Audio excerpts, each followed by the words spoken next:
Blood from his palm ran between his fingers, dripping into the mud and churning into a filthy brown sludge. The betrothal letter was still burning.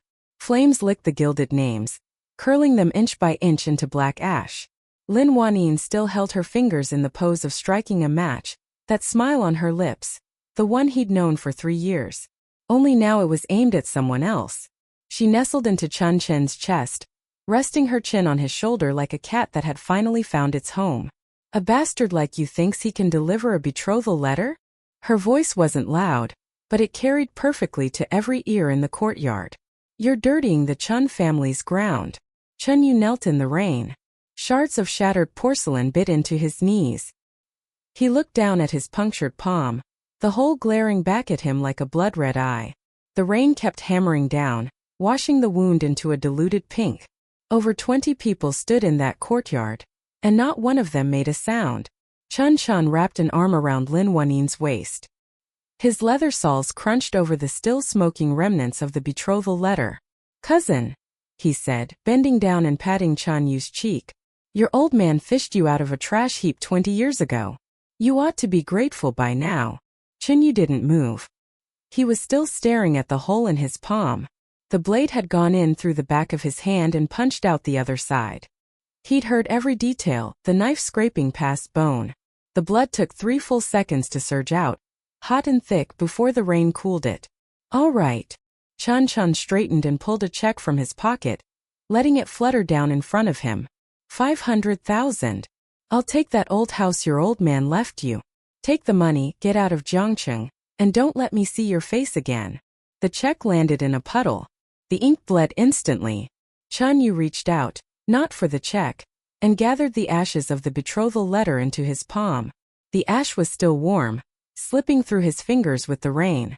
He stood up. No one helped him. He pushed himself off the wet concrete.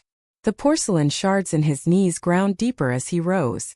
He didn't make a sound, didn't even furrow his brow. The courtyard went quiet for a second. Then somebody laughed. "Look at him." Someone muttered it. Chun Yu's mouth twitched. He slid his good hand into his pocket and turned toward the gate. Chun Chen's voice chased after him. "You've got 3 days to haul the junk out of that shithole you call a house." He didn't look back. By the time he stepped out of the Chun family courtyard, the rain had stopped. The air was thick with the smell of early summer earth, mud, and the iron tang of his own blood. At the mouth of the alley he paused and looked back at the red lacquered gate. Above it hung the plaque that read Chun Residence, brushed by the old man's hand years ago. Chun Chen's name had replaced it now. He stared for 3 seconds then walked away. The alleys of the urban village were so narrow they felt like a single crack of sky. Water dripped from laundry lines overhead, pattering onto his greasy hair. He turned 3 corners and ducked into his 70-square-foot rented room. Rust had claimed more of the iron-framed bed. The stack of instant noodle boxes in the corner had half collapsed. Empty bottles littered the floor. He shut the door. The world went quiet. Chun Yu didn't bandage the wound. He sat on the edge of the bed and fished his old laptop from underneath. The plastic casing was polished slick from wear. More than half the letters worn off the keyboard. He pressed the power button. The blue glow lit up his face, perfectly calm. No one had ever seen what this laptop looked like once it booted up. No one knew what these hands could type. He flexed his injured hand. A bead of blood squeezed out of the wound and landed on the keyboard. He didn't wipe it away. His fingers dropped, and a cascade of encrypted code began streaming down the screen. A black terminal blinked at the center of the display, a single cursor pulsing. He entered a command. An account sealed 3 years ago began to wake. At the deepest node of the dark web, an encrypted channel, dead for 3 years, flickered back to life. The signal pierced 7 layers of proxy servers, bypassed firewalls in 17 countries, and landed in a forgotten server cluster. A single line of text appeared on the screen. "Welcome back, Zero." Chun Yu leaned back against his chair, tore a strip from an instant noodle wrapper, and wound it around his palm. Through the thin walls came the clatter of the mahjong parlor, a couple screaming at each other next door, the thud of a fight upstairs, a child crying over cheap bass thumping from a speaker. He heard none of it. His fingers rose and fell on the keyboard. Lines of code toppled forward like dominoes. the highest bounty alias on the global dark web. Right there in that filthy urban village was silently rebooting. 3 years ago, he'd miraculously survived that car crash. His parents didn't. While they were loading him into the ambulance, a text from Chan hit his phone. The research results are mine now. You got lucky. Next time you won't be. He'd been lying in the emergency room with 4 broken ribs and a shattered left leg. He stared at that message for a long time, then typed his reply with a bandaged hand. Okay, Chun probably took that as surrender. But Chun Yu was just recording. He noted the date, the time, every single word Chun said. Just like he'd noted everything over the past 3 years, how Chun stole the original core algorithm of Deep Domain, erased Chun Yu's name from the research team roster, and announced to the board that all of it belonged to him. And how Lin Wanyin had taken Chen's arm 3 days after the funeral. He remembered all of it, line by line down to the exact second. Now it was time to pay it back. 3 days later, the abandoned docks on the west side of the city. The briny sea wind whipped at Chun Yu's worn-out work jacket. He stood at the edge of the pier, the oil-slick seawater sloshing below. A black Maybach was parked in front of him. The window rolled down, revealing Chen's meticulously maintained face. You actually came. Chun sized him up and sneered. A beggar like you doesn't belong here. He held out a check between 2 fingers like tossing a bone to a stray dog. 5 million. Worth more than your old man's life. Chun Yu didn't take it. His gaze slid past the Maybach, scanning the gaps between the container stacks. People were hidden there. 7 no 8. Lin Wanyin had hired them. Knives tucked at the small of their backs, clubs hidden in their sleeves. The one in charge was murmuring into a walkie-talkie, the earpiece cord peeking from his collar. The sea wind scattered their footsteps, but Chun Yu saw everything. They planned to weigh him down and drop him in the ocean. What, not enough? Chun pulled the check back and flicked it. 5 million is already charity for garbage like you. Your old man's worthless research only got valuable in my hands. In yours, it's just a stack of scrap paper. Slowly, Chun Yu pulled out his phone. The movement was unhurried, like someone fishing out a cigarette. He played an audio clip. Chen's voice exploded from the phone speaker, brazen and unguarded. Clean it up. No loose ends. The usual spot. Dump him. Who the hell's gonna find him? The sea wind dropped dead. Chen's face, framed by the car window, went white inch by inch. You. Chun Yu had already turned. His back to the Maybach, he lifted a hand and waved, like saying goodbye to an old friend. The dock suddenly came alive. A massive crane groaned to life without warning. Its steel arms swung overhead with a grinding roar. Floodlights snapped on all at once, slamming Chen's face with white blades of light. He threw up an arm on instinct. The check was snatched from his fingers by the wind and cartwheeled into the sea. Inside the port control room, a dozen operators stared slack-jawed at their screens. Every monitor was scrolling the same line. Command source. 0. Superadmin authority. Unable to intercept. Unable to shut down. Unable to trace. Cranes, gantry frames, container forklifts, every machine on the dock that could move began moving to an alien set of instructions. They didn't attack anyone. They simply boxed Chen's Maybach into a perfect steel cage. Gaps measured to the centimeter. Chun sat inside, cold metal on every side. He couldn't move. Chun Yu was already far away. The next day, Jiangqing's business world was rocked by an earthquake. Chun Group's shady seizure of dock development rights was blasted to the top of the trending lists.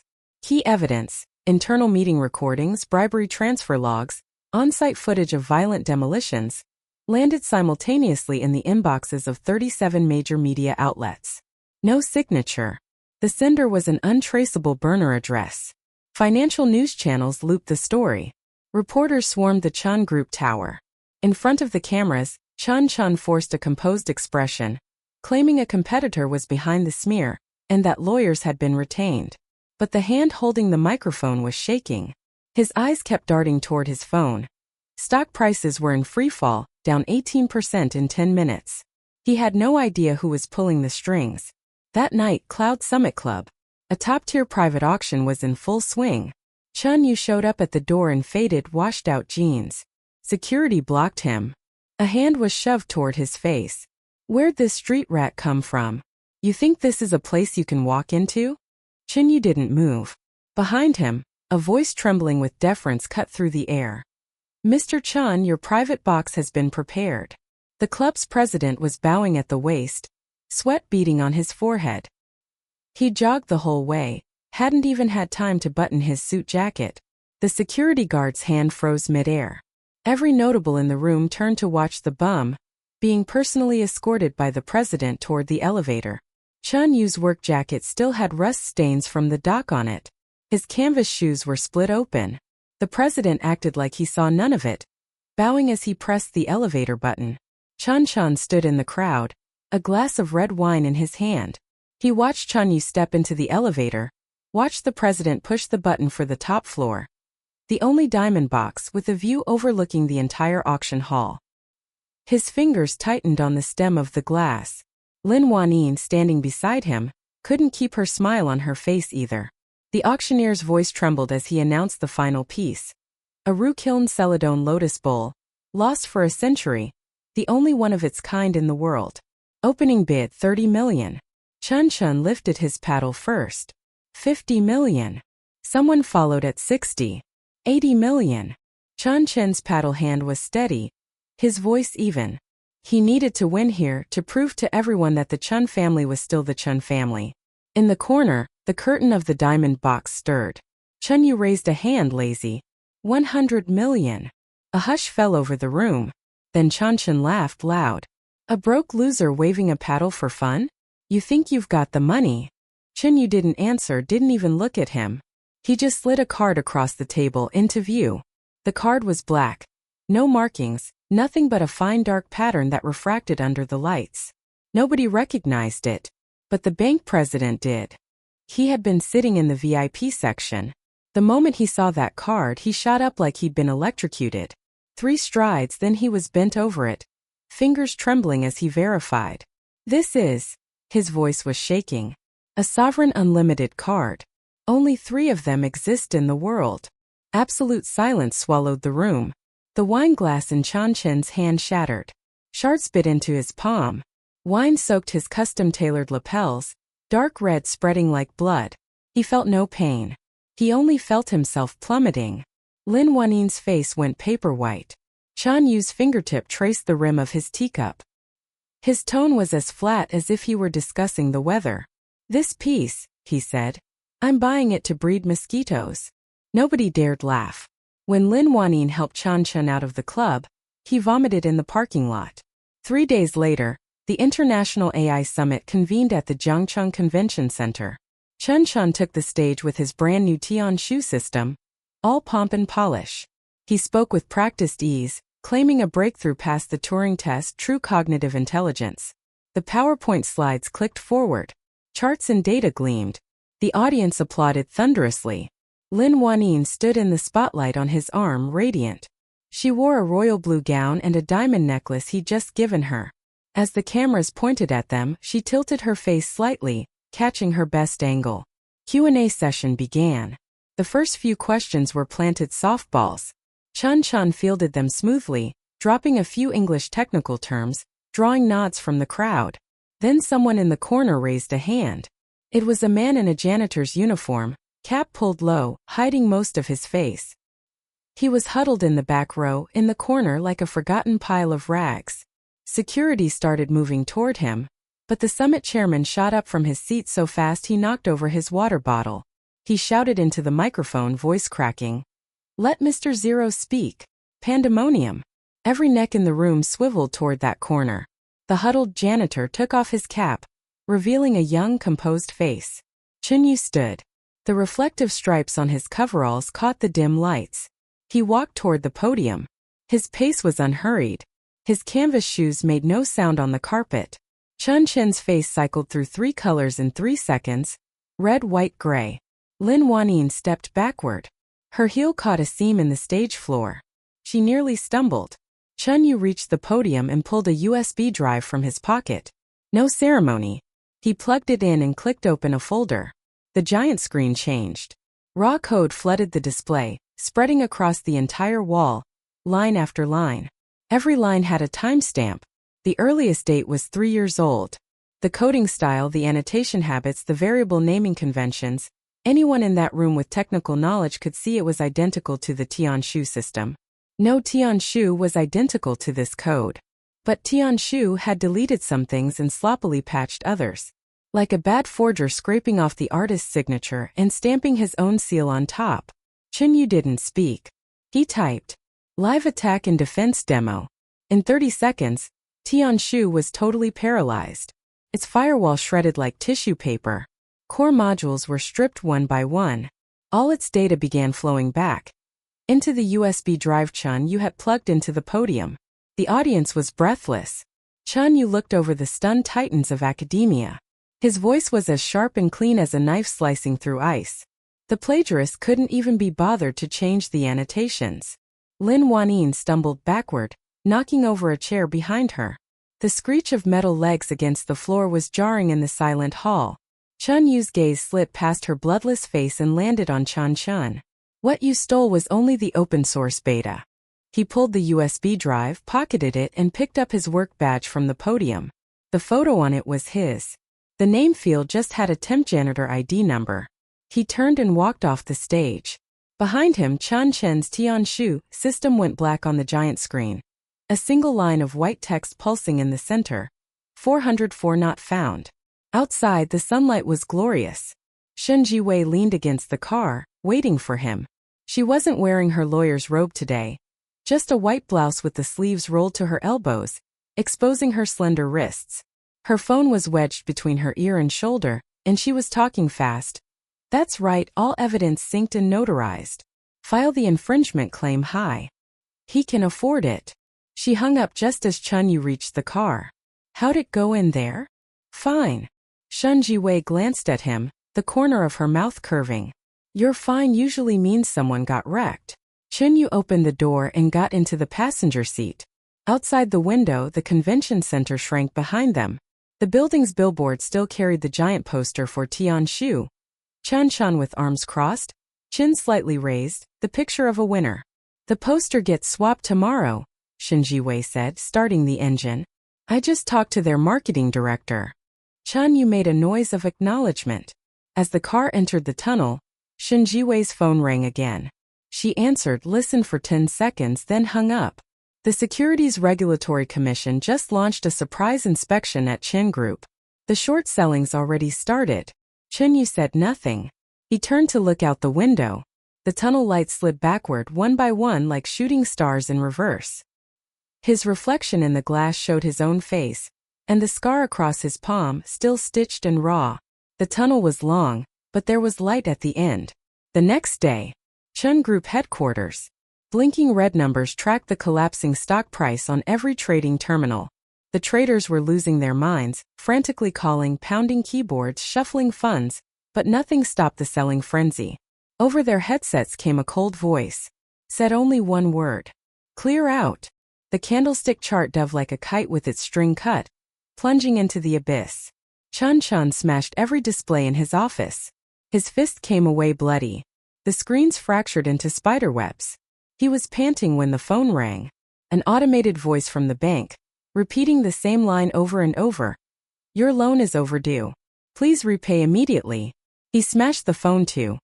He had no idea who actually controlled the trust fund now coming after him. That person had been sitting in a Chun Group office 3 months ago. Gray-haired, wearing reading glasses, talking slow.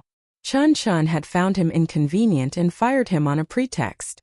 Now that old engineer sat in the deep domain tech lab, sipping tea from a thermos. The screen in front of him showed the real-time candlestick of Chun Group's stock price. He took a sip of tea and said to the young programmer beside him, "Wake me up when it hits $1. A stormy night." Chun Chan broke into Chun Yu's rental. He knew Chun Yu hadn't moved out yet. He also knew this room had no cameras, no security, not even a solid front door. He'd spent 3 days mapping out the area and chose the night with the heaviest rain. The knife was clenched in his fist, tip aimed down. A shape was curled up on the bed. Blanket pulled over its head. Chun Chen didn't hesitate. He drove the blade down. It pierced the blanket, ripped through fabric, and then slammed into solid metal. Clang. The knife tip snapped. It wasn't a person on the bed. It was a metal case. The instant the knife struck it, the lid sprang open.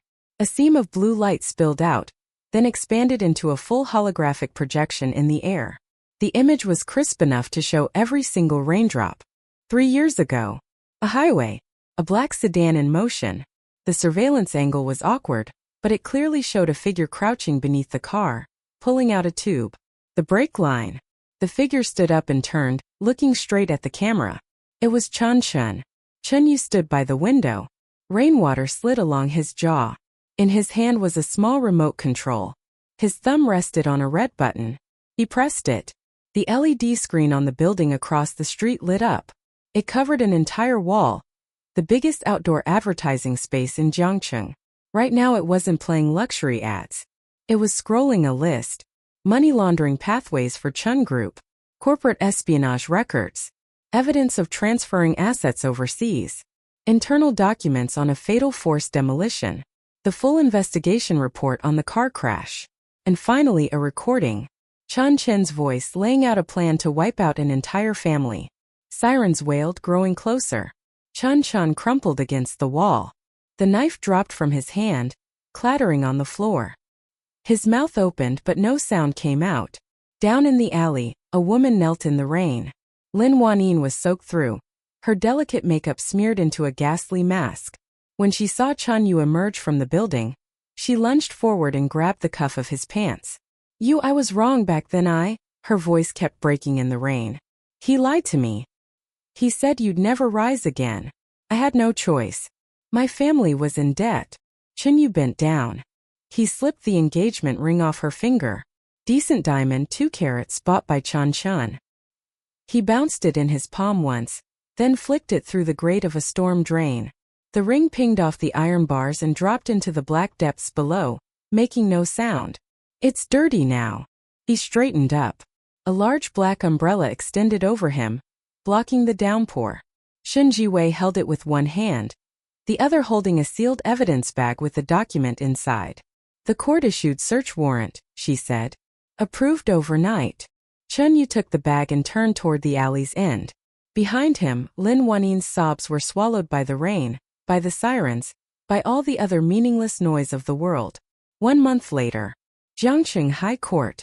Chun-yu took the stand as a special technical consultant. As he walked to the witness box, murmurs rippled through the gallery. He was wearing a suit today, collar buttoned impeccably. He looked nothing like the man covered in rust and blood from a month ago. He submitted the complete chain of evidence, all time-stamped and stored on the blockchain. Every document, every recording, every transfer record had an immutable record on the ledger. The judge's hands were steady as she paged through the file, but when she reached the crash investigation report, she stopped. She stopped for a full minute. The gavel fell. In the front row of the gallery, a young woman closed the case file and gave Chun-yu a small nod. Shen Jiwei was in her formal black lawyer's robe today, white blouse, silver scale cufflinks at her wrists. She was Chun-yu's attorney, the real architect behind the scenes. She had once forced a multinational giant to retreat in international arbitration. Today it took her 1 hour to render Chun Chen's defense lawyer speechless. Right now her eyes reflected Chun-yu's profile. Her pen tapped lightly against her notepad. Their prearranged signal. Chun-yu saw it. The corner of his mouth moved. The new round of capital mergers and acquisitions was beginning now. When Chun-yu walked out of the courthouse, the sun was bright. Across the street, a giant digital billboard was showing the news. Chun Group formally declared bankrupt. Core assets fully acquired by newly established deep domain tech. At the bottom scrolled the board of directors list. The CEO Field Chun-yu's real name. He stood on the steps and watched for a moment. Shen Jiwei's car was waiting at the curb. The window rolled down, revealing the slight upward curve of her lips. Victory dinners booked. Also, we need to talk about the South American lithium mine acquisition. Chun-yu opened the door and got into the passenger seat. In the rearview mirror, the courthouse doors slowly swung shut, like closing the book on an old ledger filled with crime and punishment. He leaned back in his seat.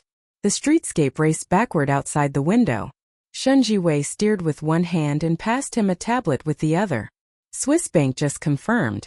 The anonymous trust in your name has taken over all of Chen's hidden overseas assets. How much? 2 more zeros than you estimated. Chen Yu made a neutral sound. His fingertips slid across the screen, pulling up a map of global quantum computing labs. He studied it for a moment, then tapped a set of coordinates. Here. Shen Jiwei glanced at it. Deep in the Andes, the core zone of South America's largest lithium deposit. The car entered a tunnel. Darkness swallowed everything. Shen Jiwei's voice rose in the black. Lin Huanin has written 27 confession letters from the detention center. Burn them. Chen Yu didn't even lift his eyes. The car burst out of the tunnel, sunlight flooding back down. Shen Jiwei hit the accelerator, and the sports car shot into traffic like an arrow. Chen Yu stared down the stretch of asphalt ahead, the road shimmering with heat waves. He thought about 3 years ago. It had been a sunny day like this one. After his parents' funeral, he stood at the cemetery gate, leaning on his crutch, steel pins still in his left leg. Chun Chan had sped past in a brand new Porsche, Lin Huanin in the passenger seat. The window was down. Chun Chen's hand rested on Lin Huanin's shoulder. He even slowed down as he passed. Watch your step, cousin. Try not to fall again. Then the Porsche had roared away. He had just stood there at the cemetery gate, leaning on a crutch, alone. Chen Yu rolled down the window. Wind rushed in, blowing away all the old shadows. Shen Jiwei caught the sharp glint that flashed through his eyes and knew that the hurricane ripping through the business world had only just begun. Deep Domain Tech's tower rose in the city center, its logo rotating silently on the roof. Chen Yu walked into the top-floor office. The floor-to-ceiling window framed the entire Jiangqing skyline. Shen Jiwei followed him in and placed a document on the desk. Chun Chan attempted suicide in prison. They stopped him. Chen Yu opened the file. It was the geological survey report for the South American mining zone. He read as he spoke. Good. He needs to stay alive. Then he signed his name. The strokes of the pen were sharp as blade cuts. Shen Jiwei walked up beside him and stood shoulder to shoulder. In the plaza below, Deep Domain Tech's flag was rising, snapping in the wind. Chen Yu spoke. I'm giving the keynote at the International Security Forum next month. Shen Jiwei raised an eyebrow. In what capacity? Chen Yu turned around and pulled a black insignia from the safe. It was small with a single gilded character on it, 0. Shen Jiwei's pupils contracted. That was the mark of the highest national level authority. She'd seen images of this kind of insignia before back in law school, in the counterespionage textbook. She should have realized it sooner. Someone who could silently mobilize top-tier dark web resources had backing far beyond commercial power. She just hadn't guessed the level ran this high. Outside the window came the thrum of rotor blades. A helicopter was descending, landing on the rooftop helipad. The downdraft rattled the floor-to-ceiling glass. Chen Yu adjusted his cuffs and extended a hand toward her. Coming. Shen Jiwei placed her hand in his. His palm was dry and warm. The scar across it pressed against her fingertips. She tightened her grip. I'd be honored. The helicopter lifted off. The city shrank beneath them. Chen Yu looked down at the land that had once swallowed everything he had. The cemetery, the old Chen family house, the urban village rental where he'd lain low for 3 years. From this height, they were tiny dots, indistinguishable from thousands of other dots. All of it was beneath his feet now. Shen Jiwei leaned against his shoulder, hearing his low voice. The real reckoning has only just started. The cabin's TV flickered on automatically. The news channel was broadcasting. Interpol had issued global arrest warrants for the remaining overseas elements of the Chun Group. The chief consultant was an anonymous expert, codename 0. Chen Yu closed his eyes. His fingertips tapped lightly on the armrest in his characteristic thinking rhythm, unhurried, steady. Shen Jiwei stayed quiet beside him. She knew he didn't need words. When this man was thinking, the whole world ought to be silent. Outside the window, a sea of clouds stretched white and boundless, like a blank scroll waiting to be written. As the aircraft crossed the national border, Chen Yu opened his eyes. His gaze was utterly calm, immeasurably deep. Every betrayal, every humiliation, every scheme, every calculation, all of it had been ground into dust beneath his feet. And the road ahead, for him and for her, was just beginning to roll out across 10,000 miles of mountains and rivers. South America. Deep in the Andes. The wind howled, lashing the tent with pellets of snow that sounded like sandpaper on canvas. Chun Yu was bundled in heavy cold weather gear, crouched by the campfire, poking at the flames with a stick. The firelight flickered across his face, now bright, now shadowed. For 1,000 meters above sea level, the air was so thin that every breath was labor. Shun Jiwei sat across from him, a legal document spread over her knee. Complex litigation over the local mineral rights. She'd been reading for an hour, marking lines with her pen occasionally, frowning now and then. Her fingers were red from the cold, but the page-turning was as steady as ever. The acquisition wasn't going smoothly. Chan Chen's remnants had fled here. They'd allied with a local warlord and a multinational corporation, trying to hang on to the world's largest lithium reserve. The opposition had set up armed checkpoints around the mining zone and bought off certain local officials. Negotiations had been deadlocked for 3 months. The tent flap flew open. A blast of freezing air and snow swept in. Old Zhao, the geologist, stumbled inside, face bright red from the cold, waving a lab report. Ice was crusted in his beard. His voice shook as he spoke. Boss Chun. Lawyer Shun. Big trouble. He slapped the report onto the folding table. The wind caught the pages, making them flap wildly. The core samples, the data's been tampered with. The actual or grade is less than 30% of the projection. 30%. Silence dropped over the tent.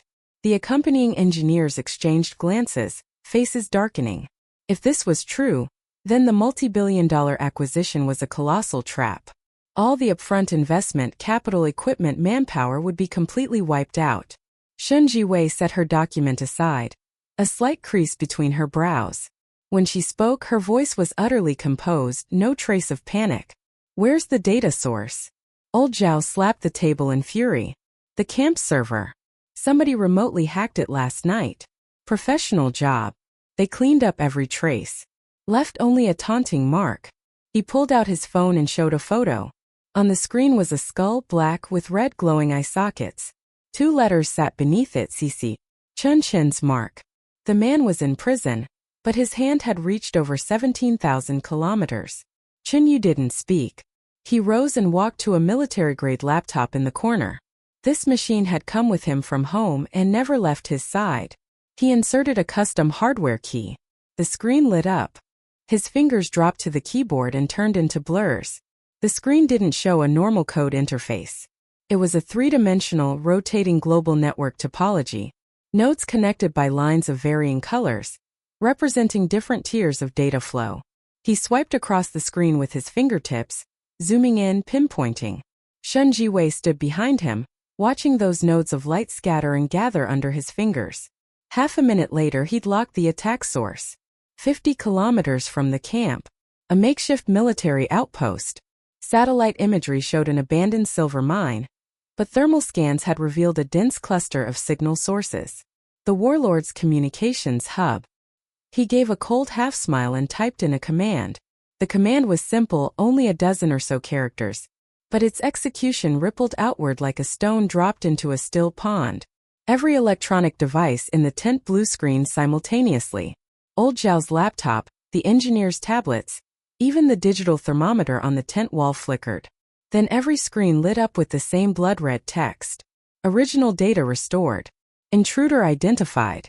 At the same moment, 50 kilometers away in that military outpost, every computer monitor exploded.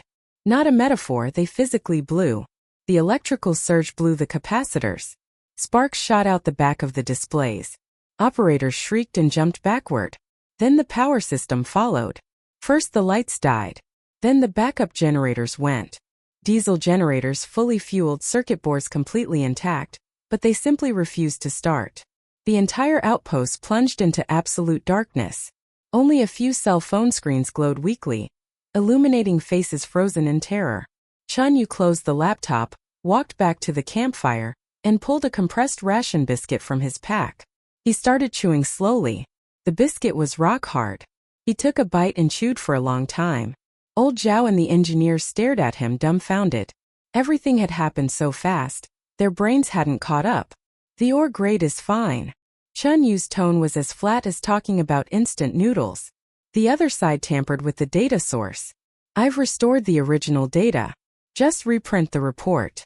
He paused, took another bite of the biscuit.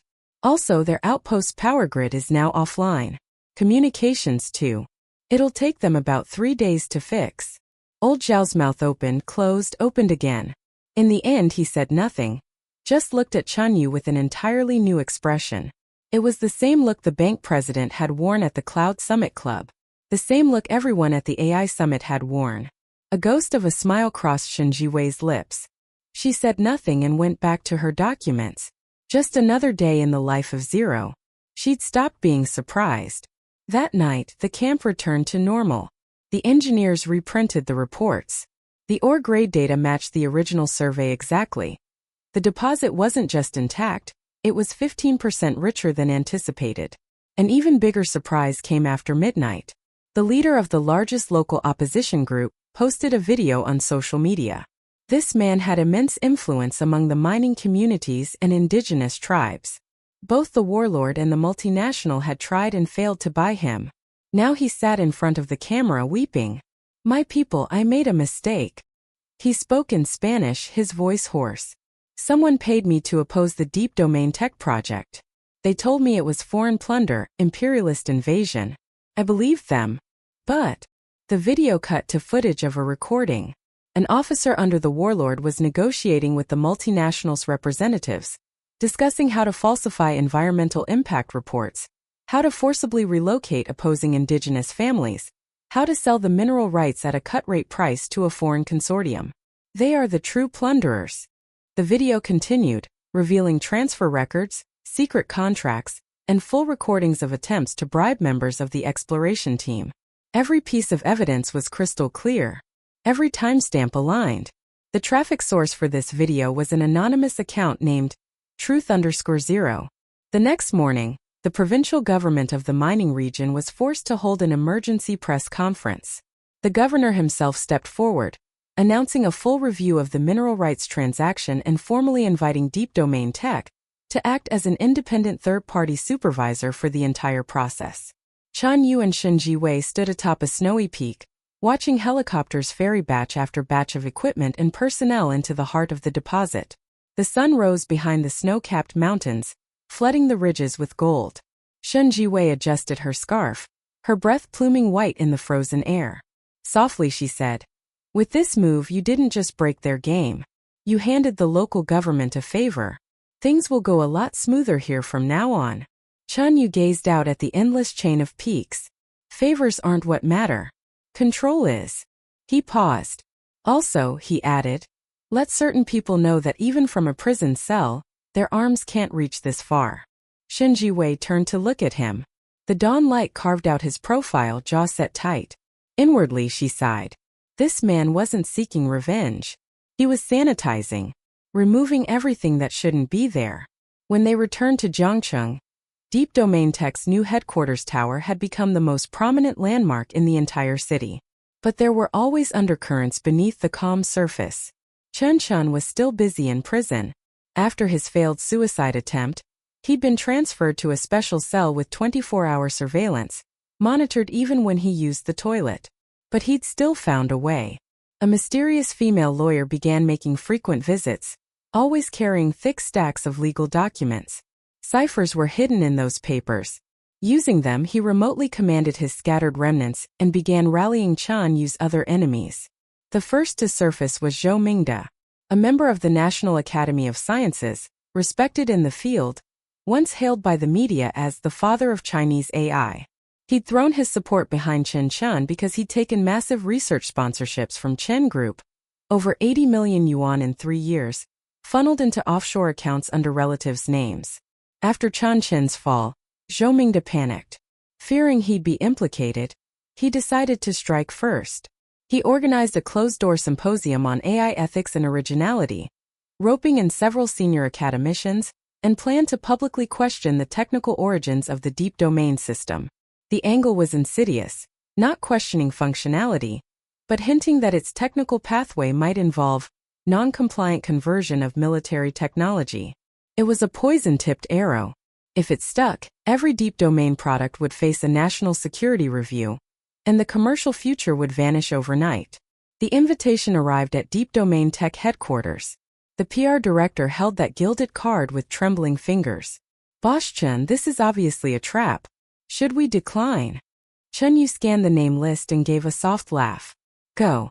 Why not? The day of the symposium, the mood in the conference room was heavier than a slab of iron.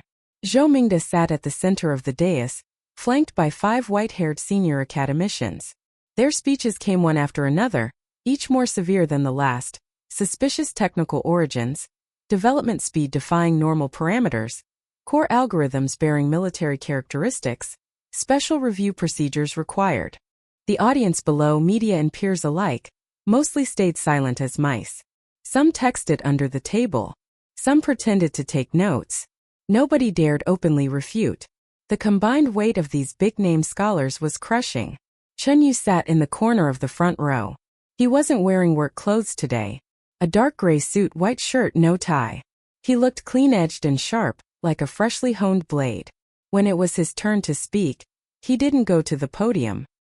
He stayed in his seat, unhurriedly opened his laptop, and connected it to the conference projector. The big screen lit up. No technical PowerPoint. No product demo. No commercial content. Just videos playing one after another. First clip. Zhou Mingde in a private club, taking a briefcase from Chan Chan. The case opened to reveal neatly stacked US dollars. Second clip. Zhou Mingde instructing his doctoral students to falsify experimental data, passing off plagiarized code as original research. His voice was clear in the recording. Just change a few parameters. Don't let anyone notice. Third clip. Zhou Mingde at an academic review session, threatening a young scholar who held a differing opinion. That scholar later left academia and went abroad. One after another, no pauses. Finally, the image froze on a document. Signature date 10 years ago. A non-disclosure agreement for a classified defense project. Zhou Mingde's name was plainly signed, and his recent public statements had already touched on core parameters that the agreement strictly forbade disclosing. The entire room was dead silent. Even breathing was audible. Zhou Mingde sat on the dais, his face cycling from red to white, white to gray. He wanted to stand and refute, but his lips quivered and no words came. He turned to the old academicians beside him. They were all looking at him now, and the meaning in their eyes was clear. You're finished. Chun Yu stood and walked to the front. He didn't look at Zhou Mingde. He faced the entire room. Academic integrity investigations. I support them. His voice was low but every word distinct. But integrity checks should start with oneself. He paused, his gaze sweeping across every old face on that dais. The same senior academicians who had been righteously denouncing him moments ago now dropped their heads one by one. As for technical origins, every patent I hold has a global timestamp certification, filed with the National Intellectual Property Administration 3 years ago. The patent numbers are publicly searchable. The code can be openly reviewed. His tone remained flat. Unlike academician Zhou here, it seems you've forgotten the confidentiality agreement you signed. Just then, the doors of the conference room swung open. 2 uniformed officers from the National Secrecy Bureau walked in, heading straight for Zhou Mingde. One pulled a document from his briefcase and placed it before him. Zhou Mingde, on suspicion of leaking state secrets, pursuant to Article 38 of the Law on Guarding State Secrets, you are hereby subjected to compulsory measures. Please come with us. Zhou Mingde was led out. His steps faltered. Passing Chun Yu, his lips moved as if to speak. Chun Yu didn't look at him. The symposium intended to trap Chun Yu had instead become Zhou Mingde's funeral, politically, academically, and perhaps more. Afterward, a younger academician who'd stayed silent the whole time approached Chun Yu. His name was Liu Yunqi, not yet 30, a recognized genius in cryptography. He hadn't spoken a single word during the entire symposium, just sat quietly in the corner. Boss Chun, he said, voice low but steady. I've admired Zero for a long time. If you ever need the extra hands. Chun Yu looked at him and nodded. Another top-tier mind brought into the fold. The storm settled for the moment, but Chun Yu knew the mess and enemies Chan Chan left behind were far from over. A few days later, Shen Jiwei brought more news. Chan Chen's mother Zhou Fengxia was actively maneuvering. She'd gone to the Chun family's ancestral village, rallying a crowd of clan elders to encircle Chun Yu on moral and familial grounds. The charges were simple, unfilial: persecuting his own brother, seizing ancestral property. It was an old playbook but devastating in certain circles. Zhou Fengxia booked a remote farm-to-table restaurant, set 3 banquet tables, and invited over 20 Chan relatives. Her plan: publicly corner Chun Yu into surrendering the deed to the old house and signing a letter of forgiveness to pave the way for Chan Chen's sentence reduction. Chun Yu got the invitation while reviewing South American mining construction plans in his office. He glanced at the card-red background, gilded lettering, reading family reunion banquet. He tossed it on the desk. "We're going," he said to Shin Jiwei. "Just the 2 of us." The private room at the farm restaurant was thick with stale smoke. Zhou Fengxia sat in the seat of honor, wearing a bright red qipao, lips painted the same shade. Months of strain had thinned her cheekbones jutting, but her eyes were still sharp. When Chun Yu walked in, she didn't offer a seat. "Oh, look who's here. A big boss now." Her voice was shrill. "Still remember how to find the Chun ancestral hall? Your brother's rotting in jail while you squat on the family fortune. Have you no shame?" The clan elders she'd stirred up chimed in. A gray-bearded old man pounded the table and called him ungrateful. A cane-wielding old woman wiped at her eyes and moaned about the family's misfortune. Chun Yu pulled out a chair, sat down, and poured himself a cup of tea. He took a sip and set the cup down. "Family fortune?" His voice was very soft, but the room went quiet.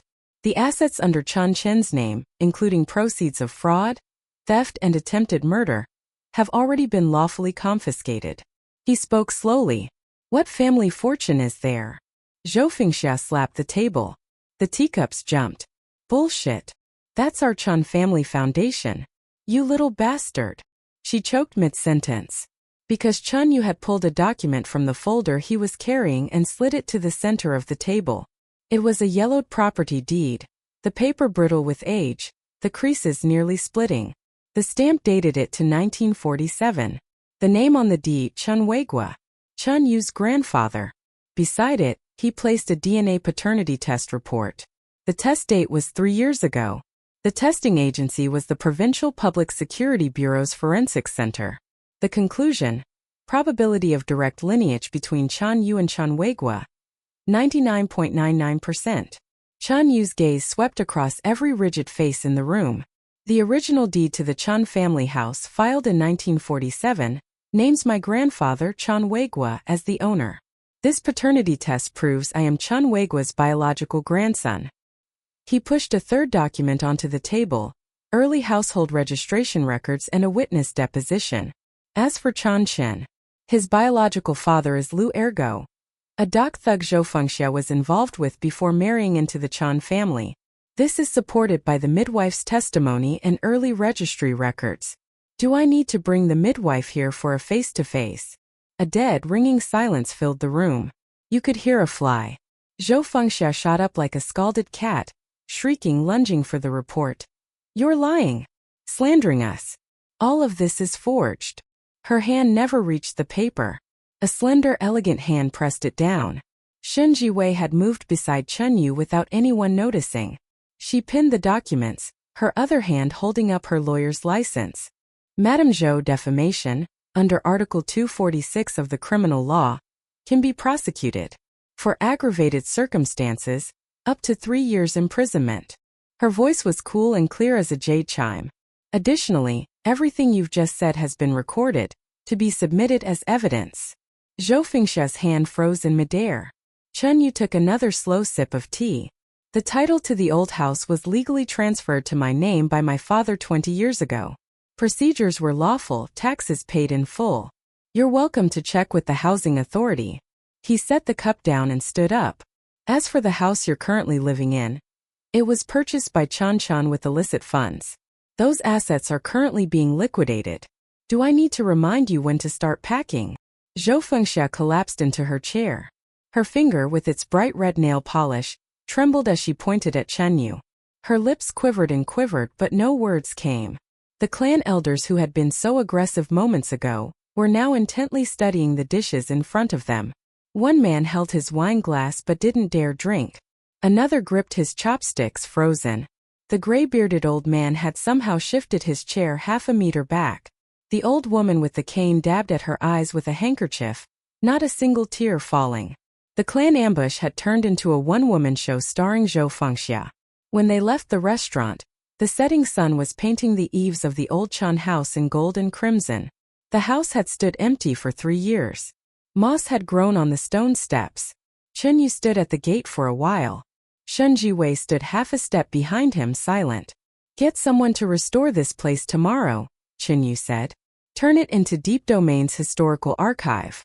Shen Jiwei noted it down. She watched his straight back and thought about the scar on his palm. That scar ran from the center of his hand all the way to his wrist, like a dried riverbed. When she'd gone with him to get the stitches removed, the doctor had said it would be there for life. His expression then had been exactly the same as it was now. This man's goodbyes were never loud. He just turned and walked forward. Late night. The alarms in Deep Domain Tech headquarters shrieked to life. The VP of Technology stumbled into Chun Yu's office, face sheet white. On the massive screen, the data streams representing the core firewall were churning violently. Red alert zones spread like ink dropped into water. Mr. Zero. It's a top-tier hacker. An attack pattern we've never seen before. 3 firewall layers are already shredded. The backup systems might be locked down. Chun Yu sat in his swivel chair, back to the door, looking out at the glittering Jiangqing night. Hearing the report, he didn't turn around. His fingers tapped on his own keyboard, pulling up the attack source IP and signature. A black scythe icon bloomed on the screen. Dark scythe. There was zero emotion in Chun Yu's voice, like he was reading a weather forecast. The VP froze. "You know them. Stray dogs I put a bounty on 3 years ago." Chun Yu turned around. "They took a contract on the dark web back then, tried to crack Deep Domain servers. I didn't let them get far. Blocked 23 of their nodes and froze 6 of their Bitcoin wallets." The VP's jaw dropped. Dark Scythe was one of the top 3 hacker groups in the world, he knew that.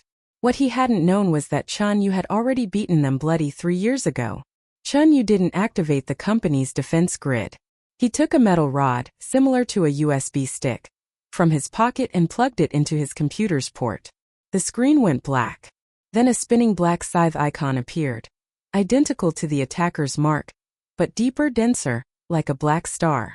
Chun Yu's fingers ghosted across the keyboard, a blur of motion. But what he typed wasn't code, wasn't command lines. It looked like lines of ancient script. It didn't belong to any known programming language. It was Zero's own creation. The VP and the cybersecurity team members who'd rushed and stared, stupefied. On the big screen inside the frantically expanding red alert zones, a stain appeared. Something ink black, silent. Then that stain began to spread. No sound. No light. Just spreading, consuming the red zones at a visible pace. Like ink dropped into clear water. Like night swallowing dusk. Chun Yu's voice was utterly calm. "I'm feeding them a logic bomb. Reverse implantation. All their attack nodes are turning into our botnet." He pressed enter. On every screen, not just in the office but every monitor in the company, every electronic billboard, every projector, live footage of Dark Scythe servers around the world appeared simultaneously. Some belched sparks. Not CGI sparks, real ones, as electrical overload fried the circuit boards. Some auto-deleted all data, drives grinding themselves to zero. At the center of some screens a single line appeared. Game over. The VP's knees buckled. He would have hit the floor if someone hadn't caught him. At the same time, Chun Yu's computer auto-generated a complete tracking report and evidence chain. Every proxy IP, the real server addresses, the operators' identities, and the bank records of the financier behind it all were ripped out and exposed. The report wasn't reviewed by anyone. It shot via encrypted channel to 3 destinations simultaneously: Interpol Cybercrime Division, the FBI, and the Russian FSB. After sending, the system auto-requested read receipts. Within 3 minutes, all 3 agencies had replied. Received. Chun Yu pulled out the metal USB stick and tossed it to the VP. "The logs are on there for the police. Notify the legal department to file suit against Dark Scythe and their backers. Damages: $1 trillion. The VP caught the stick. His hands were shaking. The number $1 trillion rolled off Chun Yu's tongue like pocket change. Chun Yu stood and adjusted his collar. His gaze swept over everyone in the room. Those tech elites, normally so arrogant, were now staring at him like they were looking at a god. Remember this. His voice was low. Deep domain doesn't need a firewall. Because I am the firewall. That night, the global hacker underground was shaken to its foundations. Darkseithe's reputation in that world was equivalent to a demonic cult in the martial arts realm. Running rampant for over a decade, unstoppable. And in a single night, one man had smashed through their front door and burned their servers. When the news spread, many peers flat out refused to believe it, until they saw for themselves that every Darkscythe node on the dark web had turned into an inaccessible gray marker. The name Zero was gilded anew. Or maybe it had never needed gilding. It was just polished once more. At 3 a.m, Shun Jiwei's car pulled up outside Deep Domain Tech. She was wearing a trench coat over her house clothes, her hair still slightly mussed from sleep. Security had called about the situation, and she'd been on the road within 20 minutes. She walked into Chen Yu's office to find him standing at the floor-to-ceiling window, holding a cup of coffee that had long stopped steaming. Behind him, the tech team was still buzzing at their stations, each face lit with a strange, feverish exhilaration. Shun Jiwei walked over and stood beside him. Handled. Yeah. Who was it? A bunch with short memories. Shun Jiwei didn't ask more. She followed Chun Yu's gaze out the window. It was the Jiangcheng of deep night, light sparse, the distant skyline already starting to pale. Farther off, a building with a few lit windows sat behind high walls and razor wire. The city detention center. Chun Yu took a sip of cold coffee. Chun might be getting transferred to an even stricter block soon. Shun Jiwei said nothing. She understood. Chun Yu's vengeance never stopped at the commercial layer. He peeled it back layer by layer, right down to the core, ensuring every participant tasted the fruit of what they'd sown. A few days later, a high-level forum hosted by the Ministry of Commerce convened at the Jiangqing International Conference Center. The theme was legal risk prevention and cross-border investment. The attendees were all heavyweights from politics, business, and academia. Shun Jiwei was one of the keynote speakers. Standing at the podium, voice steady, logic razor-sharp, she laid out the legal battles and compliance strategies from the South American lithium acquisition. The audience, all insiders, listened intently. Some took notes. Some recorded. Chun Yu sat in the corner of the VIP section, wearing a pair of plain glasses, trying not to draw attention. He hadn't wanted to attend, but Shun Jiwei had said, "Your case is one of the examples. Come listen." So he came. The speeches ended. Free Q&A began. The first few questions were standard, and Shun Jiwei answered smoothly. The mood was civil. Then a middle-aged foreign man took the microphone. He was well-dressed, hair neatly combed, but his eyes held a flicker that didn't belong to a scholar. He stood and asked his question in fluent but accented Chinese, speaking slowly, enunciating every word. Attorney Shun, the deep domain tech investment in South America that your firm represents. According to my information, local environmental groups have lodged strong protests, accusing the project of ecological destruction and even forced relocation of indigenous peoples. He paused, adjusting his glasses. Is your so-called success built on ignoring corporate social responsibility and legal risk? Murmurs rippled through the audience. The question was vicious because it wasn't asking about facts, it was attacking her stance. One misstep in the reply, and she'd be branded a blood money capitalist trampling indigenous rights. Shun Jiwei's expression didn't change. She was about to answer when the man raised the microphone again, pressing harder. Furthermore, I've heard that deep domain tech's funding sources are complex and involve channels that can't be conveniently disclosed. As Attorney Shun stands so firmly behind them, has she considered the risk to her own professional standing? This wasn't about the project anymore.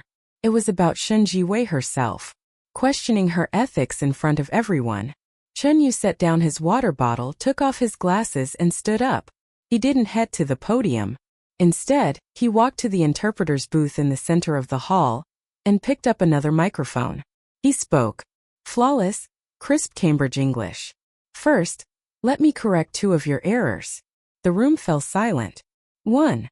In the South American mining project, we invested 3 times the industry standard in ecological restoration. The relocation and resettlement plan received high praise from UN Habitat. The report number is UN Habitat 2026 S-047. You are welcome to verify it on the UN website at any time. His pace was unhurried, his voice steady. Each word landed like a nail driven home. 2. Regarding funding sources, all of Deep Domain Tech's capital flows are subject to compliance audits by Credit Suisse, JP Morgan, and KPMG. The executive summary of the audit was uploaded to our company website at 8 o'clock this morning, available in English, Chinese, and Spanish. Feel free to review. He paused, his eyes settling on the foreign man's face. The man's smile had gone rigid. As for you, Mr. Ivan Petrov, Chun Yu's tone didn't change. Still flat. Former lecturer at Moscow State University's law faculty, dismissed for academic misconduct. Currently employed by a multinational mining conglomerate. Your title is Special Consultant. Your actual job is to professionally smear competitors. Ivan Petrov's face drained of all color. Your conglomerate attempted to bribe local officials to secure an adjacent mineral concession. After we lawfully blocked that move, we got today's little performance. Having finished, Chun Yu shifted his gaze to the entire hall. He switched to French. Fluently. Like a native speaker. He recited the details of an environmental lawsuit the same conglomerate was involved in the DRC case number, judgment date, presiding judge's name, damages awarded. Not a single digit wrong. Then he switched to German, pointing out a hidden accounting irregularity in the conglomerate's financial report, down to the exact page and line. Spanish. A court loss in Argentina. Japanese. The case file number of a penalty from Japan's METI. Russian. A detailed description of their full liability in the Siberian oil spill. He switched between languages seamlessly. Every piece of data was surgically precise. Every language spoken like a native. The audience was frozen. No murmurs, no notes, no recordings. Everyone was just staring at the man standing in the center of the hall, as if watching a performance that shouldn't exist in the real world. On the podium, Shen Jiwei watched his straight-backed figure. Her eyes shone with a light she couldn't hide. Now she understood why Chun Yu had zero interest in forms like this. Not because he couldn't handle them, because he found them boring. These questions that everyone else thought were sharp and vicious were, to him, not even a warm-up. Chun Yu switched back to Chinese to wrap up. Business competition should remain business. If you want to play dirty, you've picked the wrong opponent. He set the microphone down, walked back to his seat, and put his plain glasses back on. The motion was natural and easy, as though the man who just blazed across the room speaking 7 languages wasn't him. Ivan Petrov was escorted out by conference security. His legs were shaking. His forehead was covered in sweat.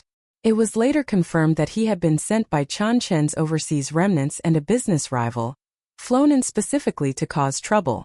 They'd even booked him a business-class ticket.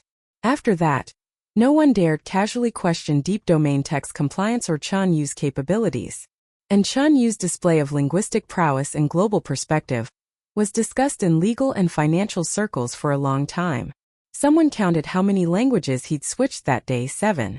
All spoken at a level that could do simultaneous interpretation. Shen Jiwei asked him later, "How many languages do you actually speak?" Chun Yu thought about it. "I've never counted." "When did you learn French?" "During those 3 years in the urban village. There wasn't much else to do." Shen Jiwei didn't press further. But she knew. It wasn't nothing else to do. It was a man sharpening his claws one by one, while everyone else thought he was rotting in the mud. After the storm passed, Deep Domain Tech entered a phase of explosive growth. But Chun Yu's vision extended far beyond that. A commercial empire was only one piece. His focus was turning to deeper domains, quantum computing, AI security, and the nation's digital sovereignty. The National Information Security Center organized a high-level offensive-defensive drill, codenamed Iron Wall. The stakes were massive. The drill gathered elite teams from top domestic security firms and universities, simulating a saturation attack on national core databases by overseas black hat groups. This wasn't an exercise. It was a stress test bordering on live combat. Chun Yu's official role was invited expert, which meant he could sit in the observation booth and sip tea. He didn't sit in the observation booth. He registered a generic account, named guest, and joined a low-level peripheral defense squad. His assignment was external log analysis, the kind of role nobody noticed for the entire drill. The squad leader was a young, cocky PhD, freshly out of a top university, already bitter about being stuck with a fringe team. He watched Chun Yu's keyboard speed, not fast enough for his taste, movements not flashy enough, and started running his mouth. What's the holdup? This is the skill level they send? Just padding the numbers. Chun Yu ignored him. He just stared at the log data cascading down his screen like a waterfall, line by line. To an ordinary engineer, logs were tedious strings of characters. To him, the flood of numbers and letters contained patterns invisible to others. The attacking side was relentless. They took 3 defense nodes on the first day. Tension in the command center kept climbing. On the second afternoon, the attackers unleashed a new weapon. A mutated worm virus, capable of self-replication, self-camouflage, and self-evolution. It crossed isolated network segments using a method no one had seen before. Not a traditional vulnerability exploit, but a zero-day in the underlying protocol stack. Multiple core nodes screamed red alerts simultaneously. Some of the experts on site started to panic because they genuinely hadn't seen this attack pattern before. Just then, on a terminal in the peripheral zone, the one assigned to Chun Yu's team, a black command window popped up on its own. Nobody had touched it. It appeared by itself. Strings of code began auto-generating, running, iterating at blinding speed, the gap between lines too short for the human eye to register. It was just a flowing blur of light. The squad leader was about to bark at Chun Yu for messing with the equipment when the words died in his throat. Because he saw it. The moment those mutated worms touched this terminal, they disintegrated. Like snow hitting a furnace. No resistance, no interception. Just dissolution. The virus's data packets, the instant they encountered the logical boundary established by this terminal, were decomposing into raw binary fragments. And that wasn't all. A clear traceback path shot from this terminal in reverse, piercing through 17 proxy hops, for layers of obfuscation, 9 dummy honeypot servers the attackers had set up. It locked precisely onto their real physical location. The screen displayed satellite positioning. A certain foreign intelligence agency building. Subbasement 3. Server room B307. Down to the exact rack number. The entire attack chain was reconstructed into a single topology map. Every node, from root to branch, fully annotated with IP, MAC address, OS version, admin account names, and password hashes. All laid bare. Chun Yu's fingers lifted from the keyboard. When he spoke, his voice wasn't loud, but the room had gone so silent that every person heard him clearly. The backdoor is the Edelweiss vulnerability, not a system flaw. A logic flaw in the protocol stack's bottom layer. A design weakness in their own firewall, turned around and used against them. He paused. I've already reverse-controlled their command server. Want me to make their attack script dance a ballet? Absolute silence. A few seconds later, on the giant screen in the attacker's control room, the neat rows of code started jumping. Not crashing, jumping rhythmically. The characters rearranged themselves, and at the center of the screen, they formed a crude, wobbly pattern. A little stick figure. Dancing. The exercise's commander-in-chief, a major general with stars on his shoulder, shot to his feet so violently his chair toppled over. Who is guest? He roared across the entire command center. Get him to the command center immediately. Chun Yu stood up, took off his dust cap, and revealed his face. A suppressed wave of gasps swept through the command center. Some recognized him. Those who didn't understood from the reactions of those who did. The young squad leader who'd been running his mouth turned from red to white, then back to red. His mouth opened and closed like a fish out of water. The major general strode over and gave a crisp salute. Consultant Chun. Why are you? Chun Yu returned the salute. Just having a look. He pointed at the little dancing figure still bouncing on the screen. His tone was as flat as talking about dinner. I've patched the vulnerability. The patch code is on the terminal's desktop. I've hardened the attack path. Extracted all access logs from every proxy node. They can be used as evidence. He paused. The little joke is a warning. Next time they try something, it won't be dancing. For the rest of the exercise, everyone talked about the account named Guest. At the post-exercise debriefing, Chun Yu was formally appointed as Senior Chief Consultant to the National Information Security Center, with an extraordinarily high clearance level. The personnel file number was a string of digits, but Shen Jiwei later told him what that number represented in terms of mobilizable resources, comparable to a deputy minister. Shen Jiwei was working late in her office when the notification hit her phone. She glanced at it, smiled, then went back to her documents. She wasn't surprised at all. She knew Chun Yu would never stop at the boundaries of a commercial empire. His battlefield had always been the entire digital frontier. As Chun Yu's identity gradually surfaced in elite circles, the relationship between him and Shen Jiwei was shifting as well. No longer just business partners. No longer just attorney and client. Something deeper was growing in their daily quiet, like an underground river, unseen but always flowing. One night they were working late together.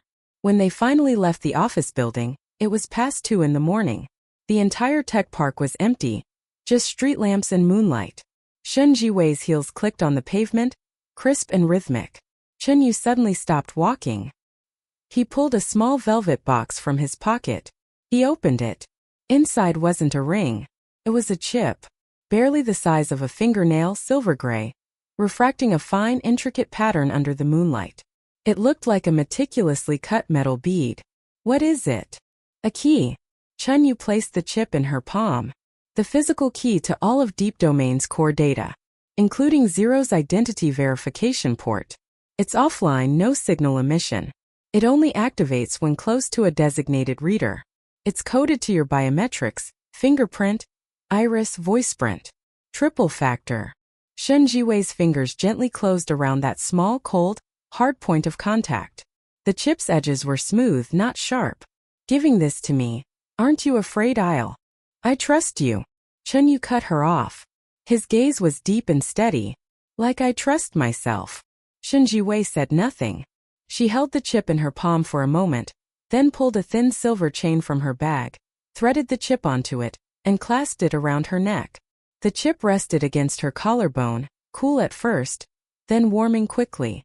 The corner of her mouth curved into a faint but genuine smile. She knew this man wouldn't give her flowers, wouldn't whisper sweet words, wouldn't book tables at fancy restaurants on dating apps. But he would place the key to his entire empire in her palm, then turn around and go back to work like he just handed her a house key. It weighed more than any jewel. Just then Chun Yu's phone buzzed. Not a normal ringtone, a specific emergency vibration pattern. He answered, listened for 10 seconds. His eyes turned ice cold. Understood, he said. Execute Plan B. Leave no ground. He hung up and said to Shen Jiwei, Chun Chun is on a hunger strike in prison. His lawyer is contacting foreign media outlets, spinning stories of prisoner abuse and judicial injustice. Meanwhile, Zhou Fengxia has rallied a group of uninformed retired cadres, planning a joint petition demanding a retrial. Shen Jiwei's reaction was immediate. We can handle the PR battle. But the retired cadres need caution, they still have influence. We can't hit them head-on. Chun Yu gave a cold half-smile. No need to hit head-on. He began laying out his plan. His voice was low, words precise, like placing stones on a go board. Chun Chen's hunger strike? Pull the surveillance footage of his meals. Trim the irrelevant parts, just show him eating. Special highlight on the braised pork belly, his favorite. Send it anonymously to every one of those retired cadres. Each gets a copy. And while you're at it, accidentally leak the records of his lawyer accepting payments from Chun Chen's offshore accounts to the Bar Association. Dates, amounts, account numbers, leave nothing out. Shen Jiwei listened, silent for 2 seconds, then let out a quiet laugh. She couldn't find the right phrase. Turning their own weapon against them was too polite. Pulling the rug out wasn't quite vicious enough. Chun Yu put his arm around her waist and started walking again. The moonlight stretched their shadows long across the ground. You don't fight scoundrels with rules. Also, he added, I've tracked down a batch of jewelry Zhou Fengxia hid. High-ice jadeite, colored diamonds, a Ming Dynasty kingfisher feather tiara. all bought by Chan Chun with dirty money. The appraisal report and leads have already been forwarded to the disciplinary commission and the prosecutor's office. Everything was in Chan Yu's hands. The next day, the story of Chan Chen's hunger strike in prison was pushed to trending topics by a few tabloids. The photo showed a hospital room, Chan Chan in bed, gaunt, and 4 in his wrist looking tragic. It lasted less than 2 hours. Chan Yu's response landed. Not a lawyer's letter. Not an official statement. A clip of high-definition surveillance footage. The footage showed Chan Chan sitting on his cell bed, a meal tray in front of him, braised pork belly, stir-fried greens, rice, a bowl of egg drop soup. He picked up the bowl, took up his chopsticks and ate one bite after another with great enjoyment. When he finished, he wiped his mouth, then pushed the empty tray aside. The timestamp in the corner was perfectly clear. It was day 3 of his supposed hunger strike. The video had no narration, no subtitles, no heavy-handed editing. It just quietly placed the facts there. And for that very reason, the damage was far greater. The retired cadres who received that video fell silent. Some took the petition letter off their desks and tore it in half. Some called Zhou Fengxia, their voices cold, and told her not to contact them again. Meanwhile, Chan Chen's lawyer was summoned by the Bar Association. Over the past 3 months, he had received a total of $2.8 million in legal fees from Chan Chen's overseas accounts in 3 installments. The remittance records were indisputable. The Bar Association's ruling came swiftly: disbarment, lifetime ban from practice. Without his lawyer, Chan Chun was truly alone in that prison. Zhou Fengxia was still struggling. She took a few remaining relatives to the provincial government gates and staged a sit-in, holding signs and crying injustice. She didn't know the investigators were already on the road. 3 days later, Zhou Fengxia was summoned. From a false wall in her house, they retrieved the hidden jewelry, along with a handwritten diary. The diary detailed, entry by entry, every illegal income stream Chan Chan had generated over the past 3 years, every bribe paid, every order to eliminate someone. It was written in Zhou Fengxia's own hand. She had probably kept it as leverage, in case Chan Chan ever became disobedient. The leverage didn't get used on Chan Chan. It got used on her. When Chan Chan in prison was notified of his mother's arrest, he was eating lunch. He read the notice. The chopstick slipped from his hand. His whole body slid off the chair. Heart attack. This time it was real. Deep Domain Tech's first anniversary celebration was held in Zhongqing's highest cloud-top ballroom, with a 360-degree ring of floor-to-ceiling windows overlooking the entire city at night. The guest list spanned the upper echelons of politics, business, and academia. Chen Yu wore a dark suit. Shen Jiwei stood beside him in an emerald green gown. The two of them, just standing there, were the most unignorable presence in the room. His speech lasted 1 minute. Thanks to the team, look to the future. Not a word extra. But when he raised his glass, the applause shook the room. Just as the banquet reached its peak, the doors were thrown open. A gaunt, gray-haired old woman stumbled in. Zhou Fengxia had been out on bail for only 3 days, but she had already withered into a skeleton. 2 plainclothes officers were behind her, trying to hold her back, but her strength was maniacal. She rushed to Chen Yu and dropped to her knees with a heavy thud. You! Her tears and mucus were everywhere. Her voice was a rasp. Auntie was wrong. Auntie will kowtow to you. Your brother really can't last any longer. The doctors say heart failure. His liver is failing. For the sake of your dead parents, I'm begging you, let him out for medical parole. I beg you. She sobbed and banged her forehead against the marble floor, thud after thud. The room was in chaos. Guests looked at each other. Some set down their glasses. Some pulled out their phones. But most just looked at Chen Yu, waiting to see how he would respond. Shen Jiwei instinctively stepped forward to put herself between Chen Yu and the woman. Chen Yu gently pulled her back. He looked down at his aunt kneeling on the floor. This old woman had once stood in the main hall of the Chun family house and declared in his presence that a bastard isn't fit to sit in this chair. She had cracked melon seeds and laughed while Chan Chan stabbed through his palm. She had called the funeral home on the day of his parents' funeral and said, "Skip 1 wreath, don't waste money." Now she knelt at his feet, her forehead bleeding from kowtows. There was not a ripple of emotion in Chen Yu's eyes. Medical parole? He repeated the phrase. His voice was soft, but the entire ballroom heard it. 3 years ago on that highway my parents' brakes failed, the car went off the overpass, the gas tank ruptured and caught fire. It took the fire department 40 minutes to put out the flames. His voice was terrifyingly even.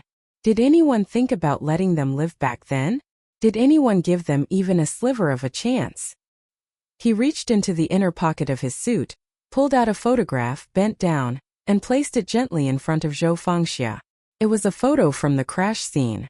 The twisted, charred wreck of the car, curled like a burned beetle on the asphalt. The bottom right corner bore a date stamp. A night 3 years ago.